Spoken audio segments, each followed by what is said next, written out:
Viewers, এটি রৌমারী উপজেলার গুরুত্বপূর্ণ কয়েকটি জায়গা তুলে ধরবো, যদিও সব তুলে ধরা সম্ভব নয়। এটা রৌমারী উপজেলার উপজেলা গেট, আর এটা হচ্ছে রৌমারী উপজেলার মুক্তা অঞ্চল স্মৃতিসৌধ। এখানে 1971 সালে 65,000 মুক্তিযোদ্ধা প্রশিক্ষণ নিয়ে সারা বাংলাদেশ স্বাধীন করার জন্য ঝাঁপিয়ে পড়েছিলেন। সেই চানমারি এখানে অবস্থিত।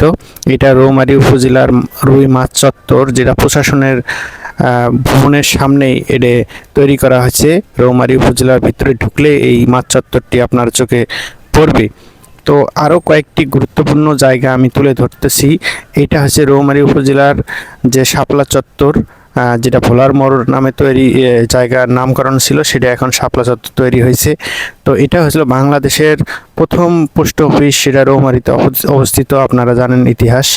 আর এটা হচ্ছে রৌমারী উপজেলার মডেল সরকারি যে মসজিদ সারা বাংলাদেশে নেয়, রৌমারীতে একটা তৈরি হয়েছে। সেটা কিন্তু সুন্দর একটি নান্দনিক মসজিদ কিন্তু এই রৌমারী উপজেলায় তৈরি হয়েছে, সেটাও আমি এই ভিডিওতে অ্যাড করলাম। তবে আমার বিশ্বাস যে রৌমারী উপজেলায় যে ইতিহাসগুলি আছে সব তুলে ধরা সম্ভব না, সব জায়গাও সম্ভব নয় এই ভিডিওর মাধ্যমে তুলে ধরার জন্য। এটা রৌমারী উপজেলার যে পুকুর, যে এটা রৌমারী উপজেলার শহীদ মিনার, কেন্দ্রীয় শহীদ মিনার। এখানে পাশে কিন্তু এই যে মুক্তা অঞ্চল স্মৃতিসৌধ, মানে দুটো অ্যাটাচ, এক মাঠের ভিতরেই দুই পাশে দাঁড়িয়ে আছে। আর এটা হচ্ছে